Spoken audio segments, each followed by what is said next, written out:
Acura's MDX, very important to the company. It's almost a third of their sales. Add it to the little brother RDX and you're basically talking about the company right there. So when they did this revision for 2014, they had to get it right. It's still highly recognizable, but there's been a lot of things changed on the tech and underneath. Let's drive this 2014 all-wheel drive with the advanced and entertainment packages and check the tech.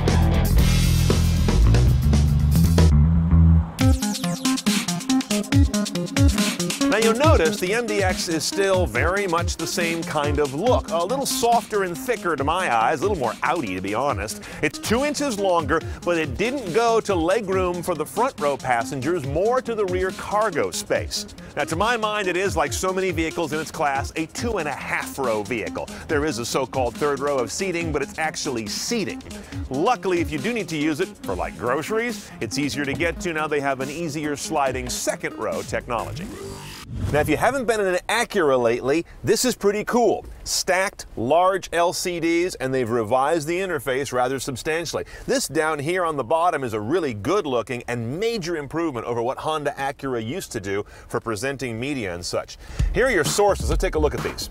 AM and FM with HD radio, satellite radio, optical disc, that's CD and DVD on this rig, 15 gigabyte hard drive, USB that can also handle iPod, Bluetooth streaming, Pandora and AHA support are built into the car, and of course, aux jacks front and rear. As you can see, touchscreen here, not up here. The one above is driven by either menu buttons down here or this kick, turn, and click controller. Whatever you're listening to, 2 audio systems, bass or ELS audio, which is a big deal with Acura. And of course, you got a lot of settings for that, including different types of surround, subwoofer. There are speakers in the ceiling for the rear entertainment system. They've really jacked this one up. And you can't see this, but there's haptic feedback on the screen. You know, you get a little buzz or a bump when you touch something, but I haven't found that it makes a big difference in the vehicle. It can all get to be a bit complicated though. There are 2 or 3 ways to do almost everything in this car. Here, back here is one of the new breed of more innovative, larger entertainment systems. First of all, look at the screen. This is optional on the full trim MDX, but look at that thing. It's 16 inches super wide. And you say, well, why? How much can you stretch a DVD? You see it doesn't fill up most of the screen. However, what I can do, I can turn this into a dual screen watching 2 things on there at once. So I hit this dual guy right here. That moves my DVD to the right. I now choose my left source. I'm going to go HDMI, which is also very cool. And what I've got hooked up there is my Android phone, which has an HDMI output port.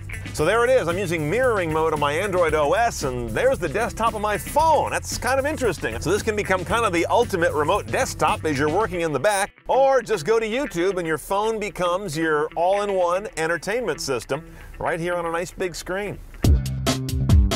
First of all, Acura gets some kind of an award for the lowest opening hood that I've ever shot under, so pardon me. 3.5 liter V6 down from a 3.7 in the last MDX. 290 horse out of this guy, 267 foot-pounds of torque. Pretty good numbers, direct injection technology, of course.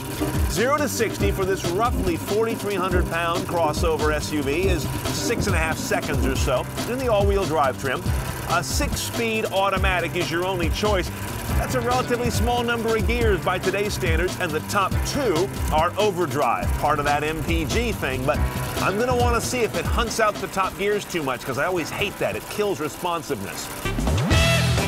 Okay, so about that MPG, 18 city, 27 highway, 21 combined. Quite a bit better than the outgoing model. Look at the old car, 3.7 V6, had 300 horsepower, that was 10 more, 270 foot-pounds, 3 more, but much worse MPG, 1621.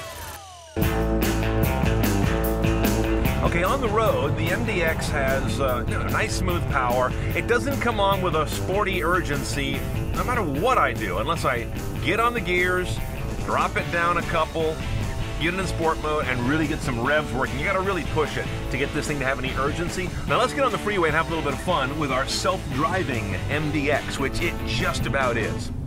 So I've hit the main button here. I've got adaptive cruise on, lane keep assist on. You can see right there I've got my lane keeping divider lines, and I'm also gonna switch on my adaptive cruise control here.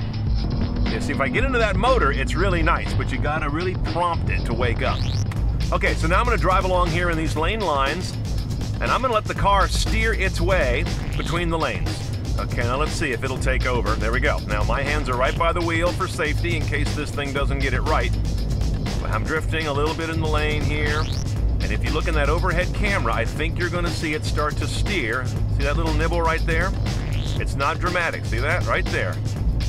Now, it just beeps to me, you must get your hands on the wheel, and it seems to defeat the self-steering when it does that. So it doesn't let you drive along for more than about 10 seconds like this. Coming into a left turn there you go. That's a pretty good turn it's making by itself. That's crazy. Now combine this with the adaptive cruise where the car is working the accelerator, working the brakes quite pronouncedly, and you get a real taste of what at least semi-autonomous cars are going to be like.